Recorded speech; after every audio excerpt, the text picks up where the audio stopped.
ko, kahit wala akong puputin ko, kay inang, okay lang, sige lang, iamon ko na lang yun. Kaya parang makita naman ko, kasi masit naman daw. Pero actually,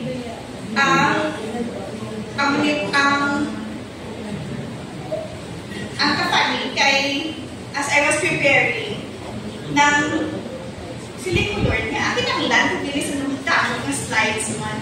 But I think it was really for me to remind me of what God has done. Ang balamon sa aming burn, this year our song has been the goodness of God. And I hope na kaya ni siya in 15 minutes. Anyway, when they said 15 minutes, I tried, medyo busy ako slides. Kaya I tried to put everything put them together. The reason why damo ko ginutama pictures because I want to highlight kung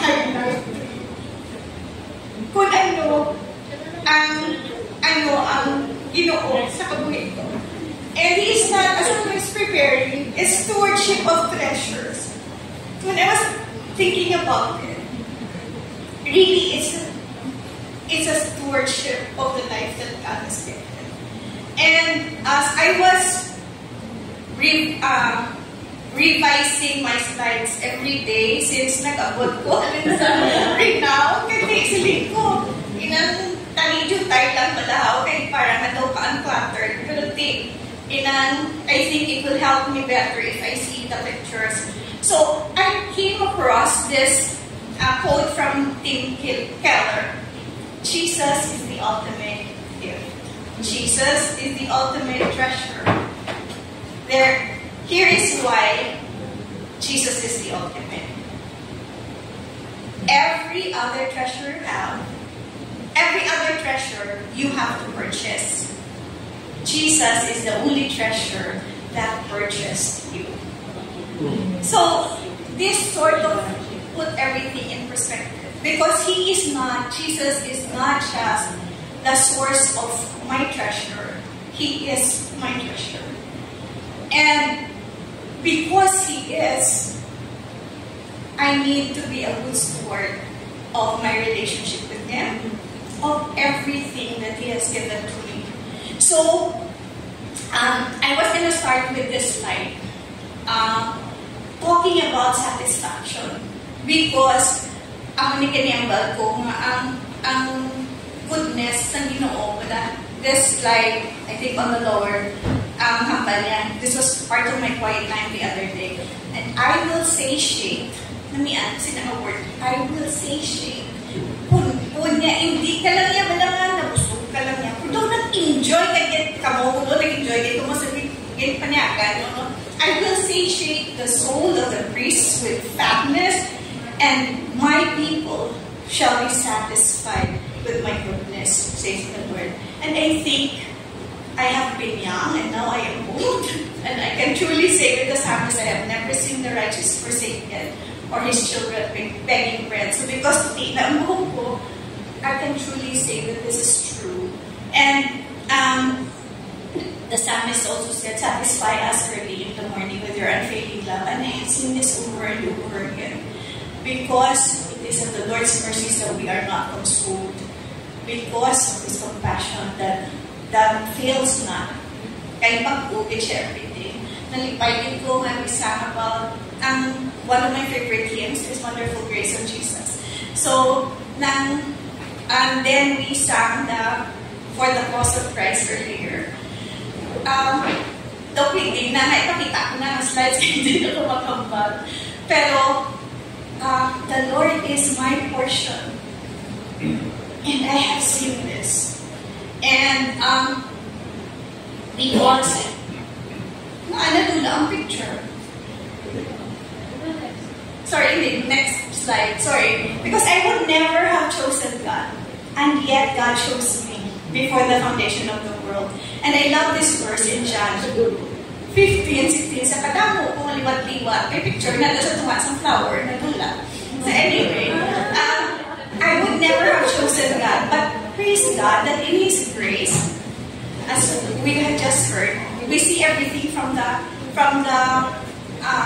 lenses of grace. He chose me. And hindi man sensational lang ako na testimony kay I actually got saved at an early age because I grew up in Sunday school.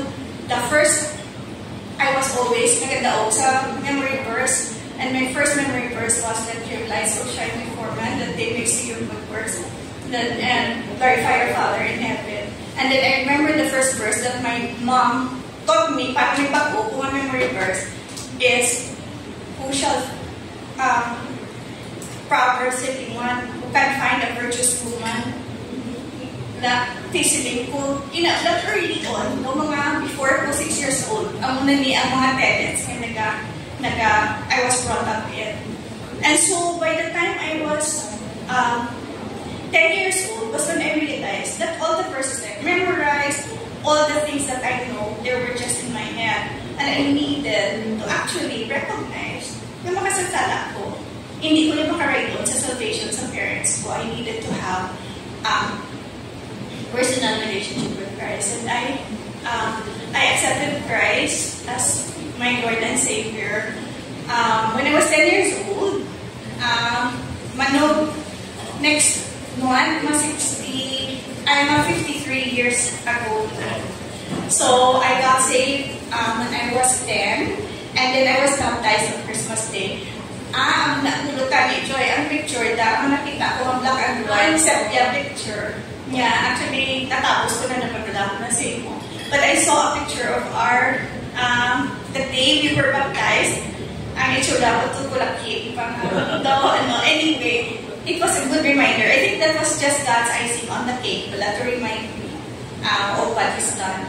And so when I was 17, after I had prayed that God would send some people to disciple me, He used the prayer of Jabez to call me to full-time missions. And so that was 1979. I was 17 years old. And then He reminded me that His commission, that I, as a believer, has been commissioned to declare the good news and to make disciples of every man. And then also, ang struggle ko sa una, ginahabal ko with Fermi, na how about those who have never heard? But God has always said that nobody has an excuse. Sorry, sa mga naglaway na styles, kahit din sa mga damo, kung at times naging correct, nagsalampaw na sila.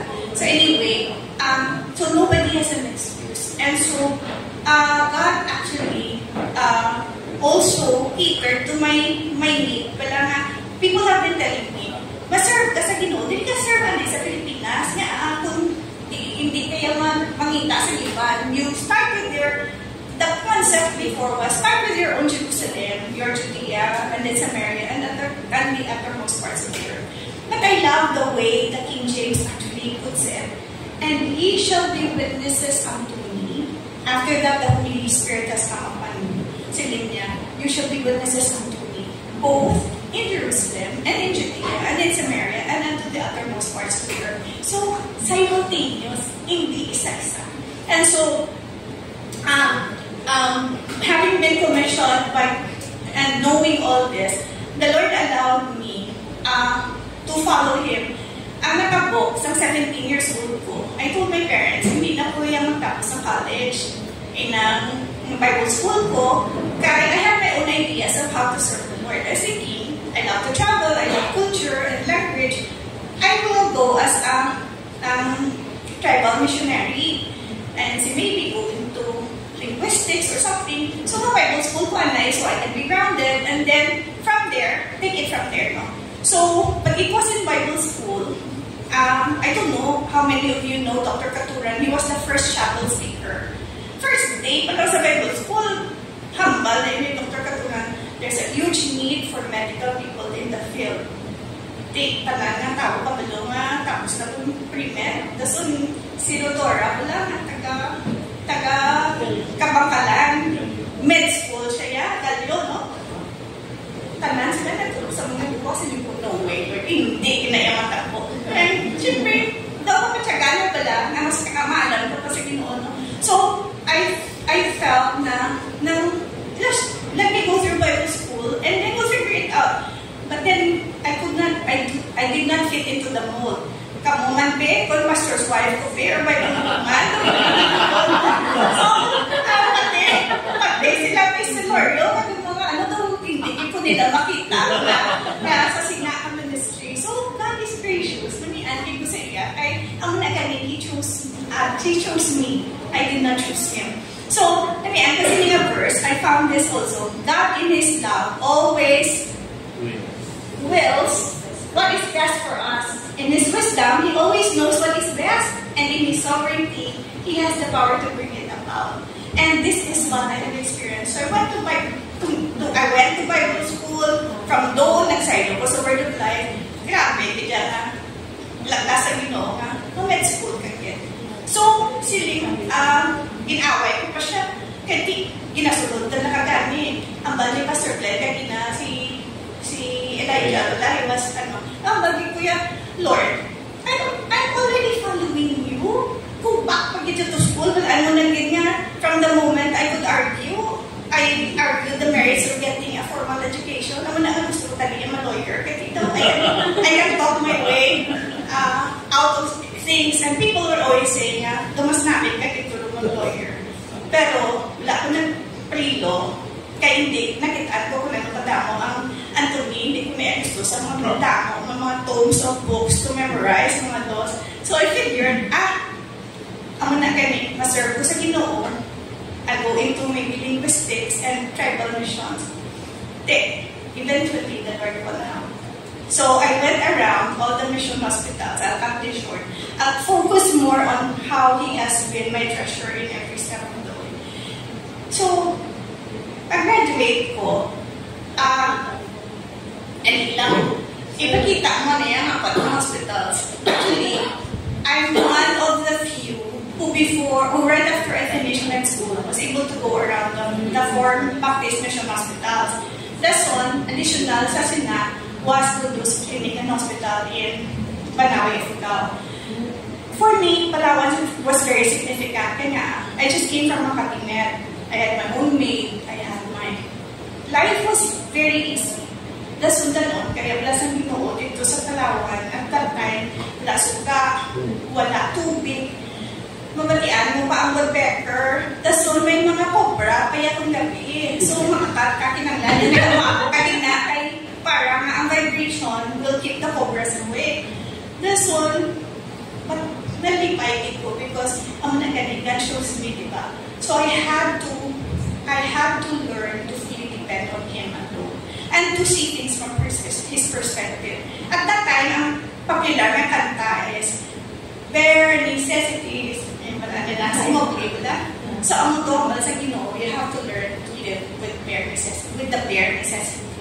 And the most important thing that you need is me. So, you are already complete in Christ. And so, therefore, everything else is a bonus. That's why I can say na, I already have a treasure in this earthen vessel. So, I just have to let Him shine. No? So anyway, I went around all the Baptist hospitals kaya I wanted to find out how I can serve Him best. So, ginabasahan pa ko yung libro kaya magpud ko inang tropical medicine specialist. Dason ang tagkas ang sa katrak nga trauma. Dason kinanglan ka mag-opera. So, I remember one of the cases that we had was a pancreatic injury. Siling ni Becky Lim sa akong Diyos, kinaanunin nila sa Makati Med. Siling ko, guro, kina-figure of 8, pasaan tala sa libro. So, alam na susunod, kinapasaan kami sa libro sa nurse. So, I figured, Lord, kapag-live man kung mag-surgery, maiiyan na ko kayo kakasuskolastic, di ba? So, singing cardio or neuro. But then, because of all the exposure to all the mission hospitals, then I got to see that if I went into general surgery, I can still be a general practitioner. And yet, I have more to offer. The song, balaging gikot ko ni siya last time, at ko sinira verse, as a candle is consumed by the passion of the flame, spilling light and sparingly throughout the darkened room. Let us pray to know Him deeper than our service flaming bright, will radiate His passions and blaze with holy light. Because God has constrained me, because of His love, that I should go and be a messenger of reconciliation. So I am an ambassador of Christ, and therefore I should live out my life in accordance to what He wants, because this life is not mine; it's all His. And so after I actually trained in surgery, I thought I would just go around the Philippines. But God had other ideas. He allowed me to go to Nepal in 2003, right after, 5 months after residency. And you know what? It was there when he told me, Jovi, nobody who has put his hand on the plow looking back is worthy to be my disciple. And in the middle of that difficult situation, ikaw lang isa, ako lang surgeon, hindi ka kabilos ng language, as God showed me na He is enough. And I think I needed to go to Nepal first so that everything can just be easy afterwards. Because there was nothing. I was in a Maui struggle controlled area. Si Lily, pagkatunet, sa 2017, mas may data na sila. Kat may pagkaon na sila. Sa una, nakabalik ko, Lord, where you lead me, I will follow. What you feed me, I will follow. Pero ang talbat, Lord, ito kaisal. Sa isa kanlaw, na ako maswallow. Ito, hindi ko gipangulahan. Amo lang nakahalos ang siya mo. Talbat is lentil, curried lentil soup, and then rice. And growing up, I have never been a big rice eater. So anyway, inabalas ako. One day, when I was having I don't know, I dreamt of my parents. And then, I was really concerned about them. And it will take me like 8 hours to make a 10-minute phone call, which is sa bukid. So, I was worried, and then I was struggling with the Lord about it. And He said, Jovi, if your love for me is not, if your love for your parents is not as hate compared to your love for me, then wala tulos na hindi mo servisyo sa akin. So, very early in my journey as a missionary, ipakitain ng isa ko. And so, because of that, I was able to follow him in the different areas of ministry. Sorry, can you just go back one more slide? Memorial Christian Hospital was where I also went after, this is in Bangladesh, this is after Nepal. I would like to make a note about it because I read, when I was in Bible school, we were required to read and write précis on 2 missionary lives. So, ang gikuha ako ng libro, ang pinakaligtis. Kahit hindi ko, mga George Mueller, Damol, gusto ko pahapos. Naikuha ako ng libro, Daktar, Diplomato Bangladesh. Ano lang tao ko yan? Diplomato Bangladesh. Kung sakto paminsar mo, ang Daktar na word should have made you see nga doktor to siya. Pero because hindi ko gusto mag-doktor, di ba? Ang nalang tao ko yan, Diplomato Bangladesh. Kahit hindi pa ko mag-law, di ba? So, ang ito yung gamit sa Ginoo to actually confirm that He wanted me to go to med school. 20 years after I read that book, He actually allowed me to serve in Memorial Christian Hospital.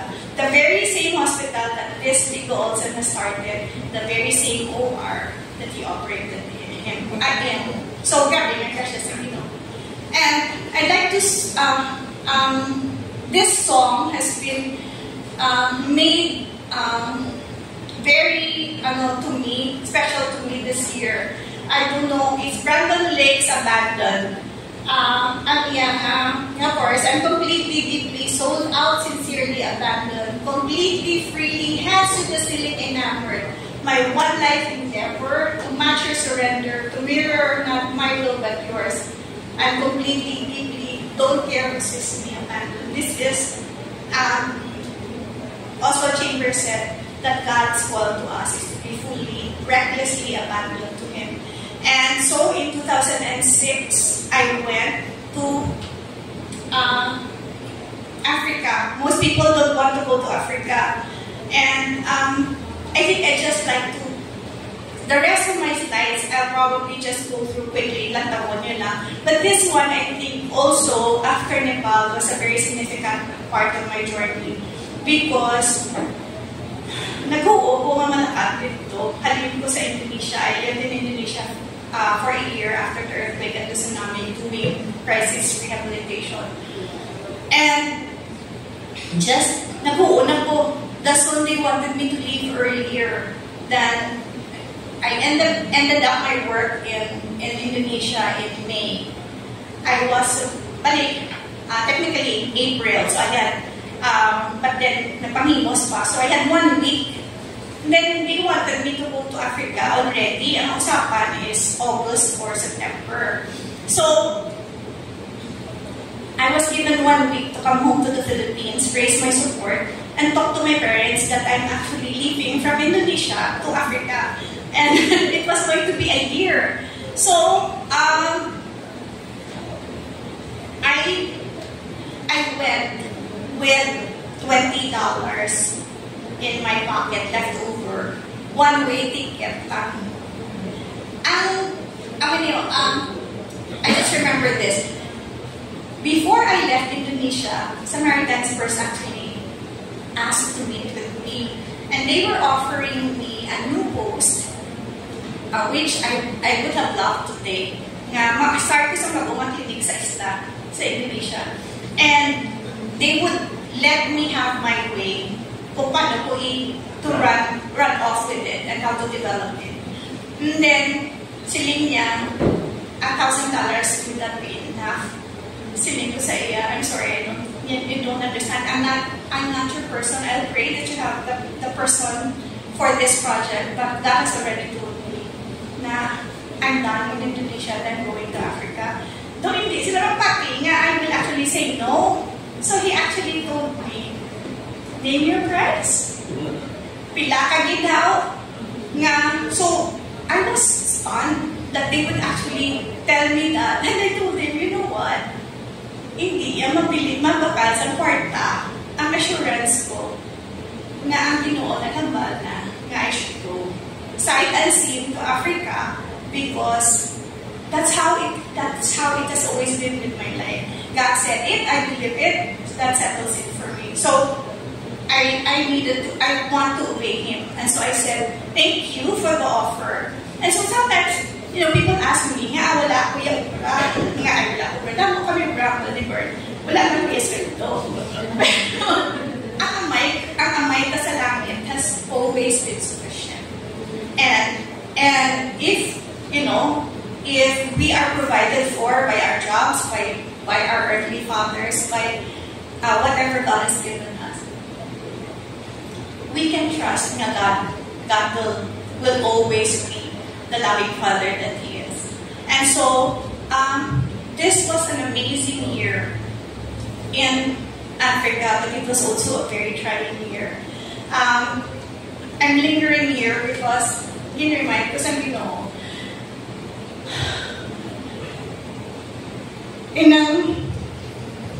I had a lot of victories in this hospital. But by the end of the year, because I was the only surgeon there, I was the first female Asian surgeon ever in the hospital. Before I left, I got cold feet actually. And you know what? Anong gini mo sa Ginoo? Ang magic-magic ito kay Joy kanina. Dr. Nelson, who started all the mission hospitals in the Philippines, has never written to me. But on the day when I was getting cold feet, hindi, alam ko backpack sa Africa, nagkaka-up ko sa Singapore, the Lord gave me an email from Dr. Nelson. Because I was so scared to fill in his shoes. And God, when God calls, He doesn't call the qualified, He qualifies the called. And this is what He's been showing me.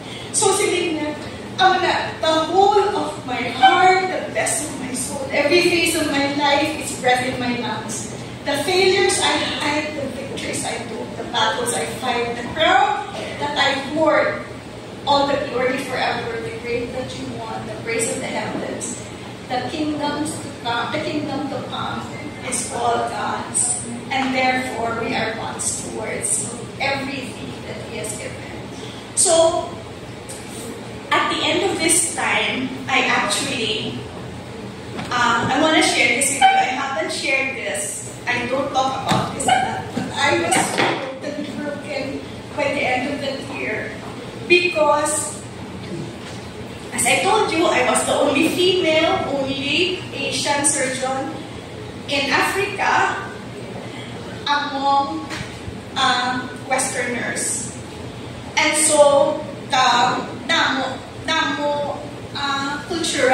intercultural differences. And I felt like I was daw ka-orphan, malasino. But God has always been sufficient.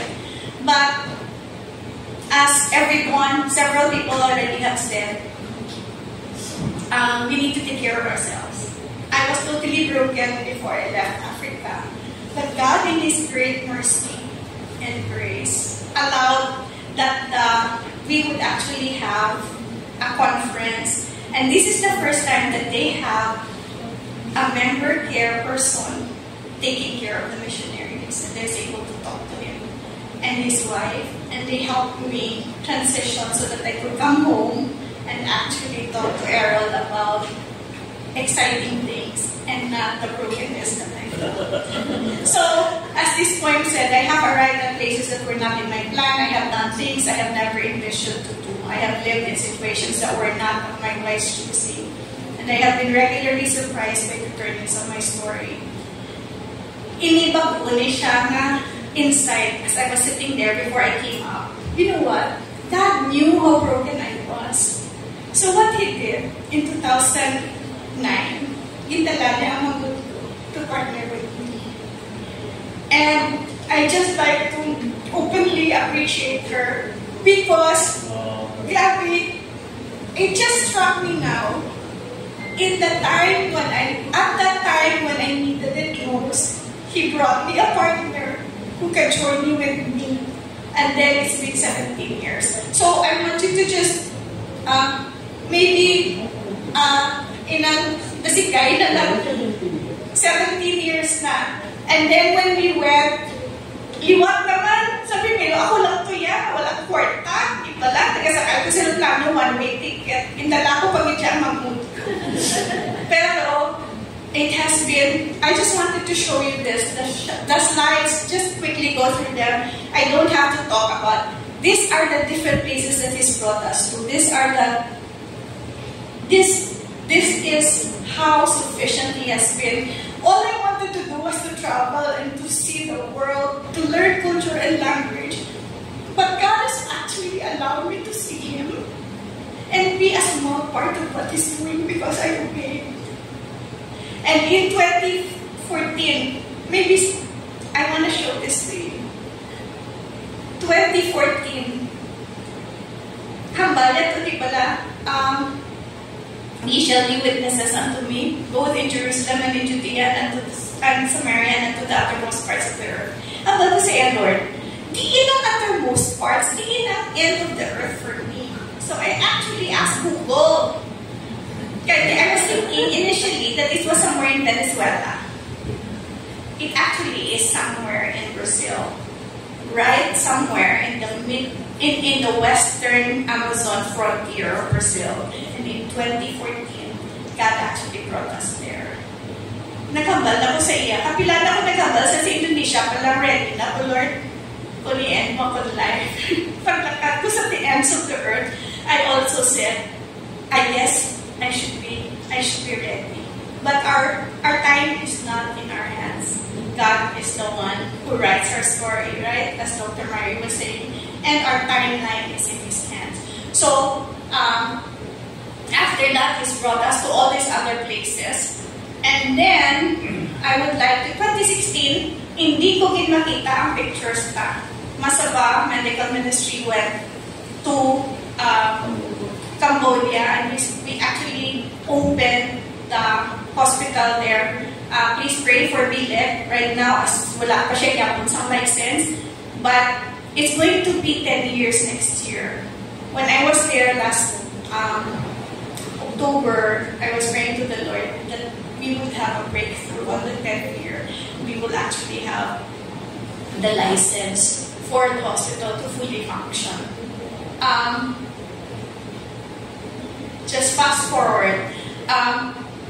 The reason why I'm showing you this, because wala akong kwarta, wala akong sweldo, di ba? Pero nakalabot kami sa mga lugar namin.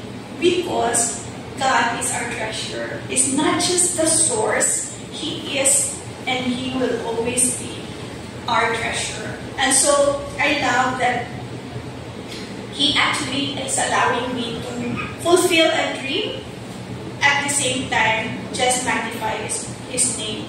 So in 2020, most of you know how we, together with Wax and Burn,